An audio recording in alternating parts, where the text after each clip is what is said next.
Hello everyone! So welcome back again to my mini vlog. So for today's video guys, ayan, magmumukbang tayo ng saging. Kanina pa actually ako nagbumukbang. Okay, habang kumakain tayo ng saging guys, I would like to share with you something very important today. So guys, for today's video, I would like to share with you guys some tips, okay, when it comes to investing gold, okay? So, ayan guys, everything I'm going to share with you today is based on my experience and my knowledge. Since I've been a reseller, okay, I've been a reseller for a long time. I think since 2017. Yes, 2017. Gold is a wise investment. So, bakit nga ba siya wise investment? Kasi syempre, pataas yung presyo. Yun, napaka-wise investment talaga siya. Dahil, yun nga, pataas yung presyo and then for seguridad na rin talaga natin. Okay, katulad nito, mga ka-gold digger. So, bawat bansa, nag-i-invest nila ng gold. Nag-i-invest, nag-i-impact ng mga gold. Bakit? Kasi yan ay tinatawag na safe haven ng bansa. So, that means, in times of uncertainty, in times of economic crisis, meron at merong madudukot ang bansa. So katulad sa Pilipinas, meron tayong tinatawag na safe haven, meron tayong mga gold investment. Yun, dahil kapag may mga economic crisis no, sa bansa natin, meron at merong madudukot. Na, tulad nga ng nakwento ko before na it's sad to know na yung bansa natin sa ngayong administrasyon, nakapagbenta sila ng gold natin na medyo malaking halaga din. Lalo pat ngayon, nakakapanghinayang lang dahil ngayon, pataas ng pataas ang gold. Sobrang pataas. Halos every day, every week. Ayan, so every month talaga, no? Tumataas ang value ng gold. Yes, very important talaga na meron gold investment ang bawat bansa. That is why, no, yung ibang mga bansa talagang nag-iimbak at nag-iimbak talaga sila ng gold, ng maraming gold talaga para sa safety na rin, seguridad ng bansa. So, ayan. So, ayan. That is why talaga napaka-wise investment. Kaya ngayon, I'm going to share with you some tips talaga na ano ba dapat ang i-invest natin gold. Okay? Kasi, for your information, yung gold kasi, yung mga jewelries, gold jewelries, no? Meron kasi yung different kinds. May tinatawag na SPL, special, VSPL, very special, dalawang V, SPL, very, very special, and tatlong V, very, very, very special, and marami pa nga. Okay? So, ayun, yung mga special na yun yung may mga yung talagang napakataas na type ng gold talaga, yun yung may magaganda and very unique na mga design. May magagandang mga design, may mga unique na design, yung iba din ginagamitan ng mga stones and mga diamonds. But, if FYI then, be aware na hindi lahat, lalo na pag per gram ang bili mo, mga ka-gold digger, please be aware na pag per gram ang bili mo na may mga diamonds and stone, be aware na hindi po natural diamonds or mga mamahaling stones ang ginagamit po dyan. Usually po ang ginagamit is Russian diamonds. Pag sinabi nating Russian, hindi siya fake, pero mababa ang value. That is why kapag bumili kayo ng gold, mahilig ka sa mahilig ka sa mga stones. So, ayun, mapapatanong ka talaga bakit ang baba ng kuha sa pawn shop. So, ayun na nga mga ka-gold digger, you have to consider two things and then many things, no, to consider when you are going to invest gold. And then yun na nga, you have to ask yourself para saan ba to? For fashion ba ang purpose mo? Or yung purpose mo is for both fashion, okay, and for investment that in the future, meron kang madudukot. For emergencies, meron kang madudukot. So, ayan. So, yun, itanong mo yun sa sarili mo para saan yung investment mo na yun. Kung for fashion ang purpose mo, mga ka-gold digger, go and buy for those unique design na mga jewelries. Yung may mga unique design, yung may mga stone, kasi mahilig ako sa stone, pero hindi mo pa kayang bumili ng mga natural talaga na mga stones, no? Yung mamahaling mga diamonds. So, go for it. You can buy, you can invest kung for fashion lang ang purpose mo talaga. But, if yung purpose mo is both fashion, habang nai-enjoy mo siya, meron kang savings na in the future, masasanla mo siya ng malaki. So, bakit ko to sinishare sa inyo? Kasi, maraming nag-i-invest na may mga unique design like may mga stones, mga diamonds, but if I again, basta per gram ang bili mo, hindi ganun ka talagang, kasi mamahalin ng mga natural stones, okay? So, kung hindi per gram ang bili mo, so, aware ka na talaga doon na mababa lang ang value ng stone na ginagamit na yon, Russian stone or kung ano-ano pang mga stone na ginagamit nila na hindi ganun kataas ang value. So kapag dinala nyo siya, pinasanla nyo siya, hindi din ganun kataas. Let's say for example, I'll give you an example. Bumili ka ng gold, let's say earrings. Yung earrings mo ay nasa 3 grams, okay? Nasa 3 grams yung earrings na binili mo.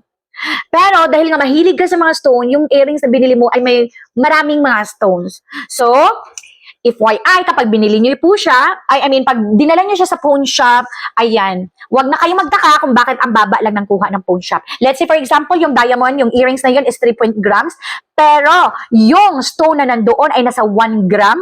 So, ang pwede mo maisanla sa mga sanlaan sa mga pawn shop, yung i-accept lang nila doon, like, ang itimbang lang talaga nila, yung scale lang talaga nila, ay yung gold lang talaga. So, yung 2 grams lang na gold. Pero yung 1 gram na stone ay hindi siya included. Kasi nga, yung ginagamit na stone doon ay mga Russian stone lang or yung mga stone na hindi siya ganun kataas ang value. So, I'll give you a scenario, like an example. Before the pandemic, no, may mga naging customer ako na mahilig talaga sila. Ay, gusto ko to, ganito, ganyan. Gusto ko ng ring, gusto ko ng earrings, gusto ng mga, na may maraming mga stones. Kasi mahilig nga sila sa stone. And then, ayun na nga, times of emergencies, ayan, sinangla nila. And then, binalikan nila ako dahil ang baba daw ng kuha sa pawn shop. Mababa daw talaga ang kuha sa pawn shop. So, that was the time na hindi pa ako ganun ka-aware na yung mga stone pala ay hindi kasama dun sa ano. Like, for example, yung 3 grams nga na binili mo. So, 3 grams din dapat sa pawn shop na isasamba mo. So, hindi pala kasali yung 1 gram ng diamond na yon. So, total lang ng 2 grams ang babayaran sa iyo ng pawn shop. At syempre, mas mababa din ang kuha. Lalo na pag halimbawa, kakabili mo lang tapos isasanla mo na agad, di ba? So, kapag kakabili mo lang at isasanla mo agad, mga ka-gold digger, huwag kayo mag-expect na ang laki na rin ng kikitain mo doon. Okay po? So, it takes time. Like, hindi ganun ka, tignan nyo naman ha, ang dami ding nag-share sa atin na nakabili sila ng ring na amounting to 16,000 and then after 1 year, after 2 years, naging ano na siya, naging 30 plus thousand. Imagine niyo yun. So, kasi talagang pataas na pataas yung gold. Pero ngayon, pagkakabili mo, tapos itasanla mo agad, so do not expect na malaki ang kuha ng pawn shop. Okay? Siyempre, mas mababa doon. And siyempre, yung mga quality ng mga gold natin is mataas naman talaga ang kuha.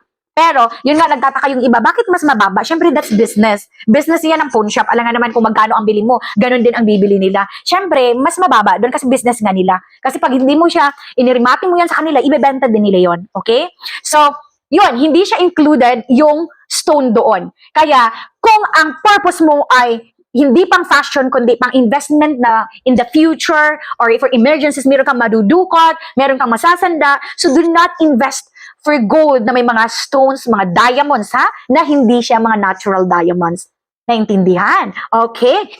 Ganon siya, mga ka-gold digger, ha? Para hindi kayo masya-shock na, oh, bakit?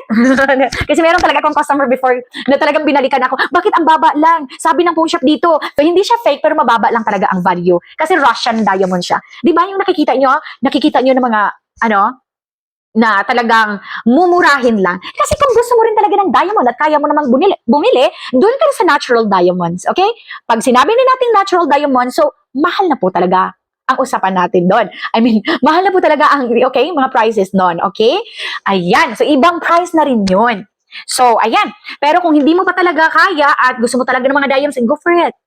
Okay, go for it. Mag-invest ka na may mga diamonds and mga stones and everything dahil gusto-gusto mo talaga. Pero doon tayo, kasi mostly sa atin talaga, no? Mas gusto natin yung both fashion na i-enjoy natin and then, as well as, of course, meron tayong savings na in the future and for emergencies, yun, madudukot natin. So, go for pure gold lang talaga. Ay, bakit? Yung may mga diamonds ba, hindi siya pure gold? Pure gold po siya. May nilagay lang ng mga diamonds. At another thing din pala, katulad nito yung mga VCA natin, yung mga VCA ng mga necklace, mga VCA ng mga na may mga kulay na green, red, yung mga ganon. So, yung red at yung mga kulay na yan, I'm not sure kung stone siya or what ang ginamit dyan nun. I forgot kung anong name po. Yun, may timbang din yan na hindi din yan kasali. Yung gold lang talaga. Okay? Kaya pag may bumili sa inyo na ganyan, tinatanggal talaga yung mismong design niya. Tinatanggal yung mismong design talaga dahil gold lang talaga ang kinukuha. Alright. So, kung for investment talaga ang purpose natin is go na tayo sa gold talaga. Wala akong dala dito. Yung talaga buong gold lang talaga siya na walang mga design ng mga stone, walang design ng mga kung anong anek-anek, ganon. So, gold lang talaga. Okay? Para pag naisanla nyo, for example, 5 grams ang bili mo sa gold. So, pag naisanla mo, 5 grams din yung tatanggapin nila. Mag-invest kayo ng puro gold lang lahat na walang mga anek-anek para maisanla natin ng mas malaki. Okay po? So, ayan, ang haba na ng explanation natin dito. But I think, yeah, nasabi ko na din lahat, basta pag nag-invest kayo ng gold, you have to consider many things. And then, yun, basta importante, kapag gusto mo talaga for investment ang purpose mo, for savings, gold lang po talaga lahat. Walang mga halong mga anik-anik, okay? Just a reminder for you. Kasi ang dami na ngayon gustong mag-invest ng gold. And yes, talaga, let's go and invest gold na talaga. Dahil napaka-importante ito. Napaka-importante talaga. Meron tayong, ito ni tinatawag nating savings. Dahil pataas, napaka-wise investment siya. Kaysa bumili ka ng phone, na mamahaling phone, 100,000 na phone. Yes, later on, yung phone na 100,000 mo, nabibenta mo na lang ng, magkano na lang? O, diba? Kasi nag-a-upgrade. Yung gold natin. So, sa maraming taon na magdaan. Di ba? Yes, talagang pataas ang presyo ng gold natin. So, ayan, mag-enjoy tayo, susuotin, like that. And then, yan, meron tayong savings. And another thing din pala, bago ko to makalimutan, kapag nag-invest din kayo ng gold, mga gold digger, make sure na mag-invest kayo, no? Mag-invest kayo ng more than 1 gram, okay? More than 1 gram, bakit nga ba? Kapag super lightweight na, like less than 1 gram na mga kabeshi wap or mga ka-gold digger, yung less than 1 gram, kasi mostly ngayon sa mga pawn shop, like last time kasi nagpa-check ako doon sa mga pawn shop, hindi na sila tumatanggap ng less than 80 grams, less than 1 gram. Bakit nga kamo? Kasi yung less than 1 gram mga ka-gold digger, napakanipis. Madaling matupi. Napakagaan. Syempre, madaling masira yon, okay? And syempre, sabihin mo, gold naman to, bakit pag masira? Okay, well, walang problema doon. Kung masira siya, pera pa din naman yon. Pero syempre, kung iisanla mo siya, bababa yung halaga. Bakit? Kasi may sira na. Alam mo naman, pang business yung sa mga pawn shop. For business purposes nila. Syempre, kung kukuha, at syempre, yung mga pawn shop din na talagang may mga sira na yung mga alas mo, hindi na nila binibili yon. Hindi na nila tinatanggap yon sa sanlaan. May mga bumibili na lang, mga scrap na lang. Okay? So, mabebenta mo na lang yon sa mga scrap, yung mga bumibili na mga scrap like that. So, pero pag isanla mo na may mga sira na, of course, hindi na nila tinatanggap or kung tinatanggap man nila, syempre, napakababa na ng halaga. Yan. So, that is why it's very important na pag mag-invest kayo ng gold for savings, ayan, mag-invest kayo ng more than 1 gram and mas mabigat pa talaga. More than 1 gram or mas mabigat pa talaga, like 5 grams, 10 grams, and more. Yun talaga ang invest. Kasi kapag lightweight lang, syempre madali siyang mapigtas. Kapag sa kwentas, madali siyang mapigtas. And you cannot use it every day. So, hindi siya pang everyday use sa mga gold digger. Kapag mga less than, lalo na pag mga necklace na napaka-sobrang nipis lang, ito, manipis lang to. So, before, nasusuot ko pa to ng pero, ayan, para hindi mo siya pwedeng ma-everyday use talaga mga gold digger. Siyempre, kailangan mo din alagaan na hindi siya mapigtas agad, okay? So, kailangan ang i-invest natin yung mas mataas talaga, yung mas mabigat, para hindi siya madaling masira. Sa mga earrings lang naman, kasi sumusuot tayo ng earrings, diba? Nagsusuot tayo ng earrings. It's okay na pero much better talaga na 1 gram and above. Okay, pag halimbawa, nag-invest ka ng earrings muna, start ka muna sa earrings, 1 gram and above na agad. Huwag na sa below 1 gram. Kasi nga, yung mga pawn shop, hindi na masyado silang tumatanggap ng less than 1 gram. Kasi madaling natupi. Madali talaga siya matupi, madali masira, whatever. Ayan. So, kahit nga yung mga singsing mga ka-gold digger, kapag merong mga gas-gas, mababa na talaga ang kuha nila dyan. Though yes, pera pa naman din yan, pero syempre bababa kasi syempre business din nila yon. So, ayun lang mga ka-gold digger, I think naman, no, nasabi ko na lahat, wala na ba akong nakalimutan? Hindi tayo nakapaglista na sasabihin. Anyways, nasabi ko naman siguro lahat, and mga gold digger, kung meron pa kayong mga tanong, ang dami ko pang gustong i-share sa inyo, pero sa next time naman na video, dahil ang haba na ng usapan natin, ang haba na ng usapan natin this time. So, next time naman, no? Ayan, sa mga ka-gold digger, ayan, so pag nag-invest tayo, yung mga pure gold lang talaga na walang kasamang anek-anek, no? Para safety ang savings natin. Okay, so mga ka-gold digger, I think that's all for today, And pag meron pa kayong mga katanungan, you can comment down para magawa natin ng video. And then, as much as I can, gawa natin ng video talaga. Yes, sasagutin ko ang mga tanong ninyo kung meron kayong mga katanungan. Kasi ang dami ding nagtatanong talaga, no? Ang dami nagtatanong, nag-PM sa akin, ganito, ganyan. So, ayan. So, ito na yun. Basta, yung alam niyo na, no? Alam niyo na kung anong the best na i-invest. Yung mga pure gold lang talagang walang mga anek-anek. And then, yun. And then, go for 1 gram na ha. Dahil ngayon, magsisimula na tayo. Year 2026 na, so mag-i-invest na tayo ng maraming gold, mga ka-gold digger. Invest tayo nun. Invest ang gold. Siyempre, para palaki na siya, palaki ng So, ayan. Ayan. So, at least, alam nyo na kung anong dapat nyong i-invest. So, 1 gram.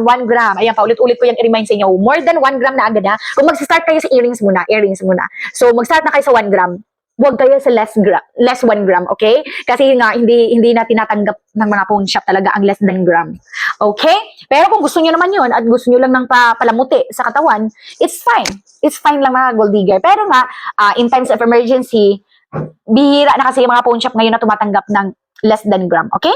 So, go na kayo for 1 gram, more than 1 gram and above. So, mga ka-gold digger, again, pag may tanong kayo, comment down below. And, of course, please, like and share this video para, syempre, makarating din sa mga ka-gold digger din natin na, wait lang mga ka-gold digger. Basta mga ka-gold digger para makarating ito sa mga ka-gold digger din natin. Okay?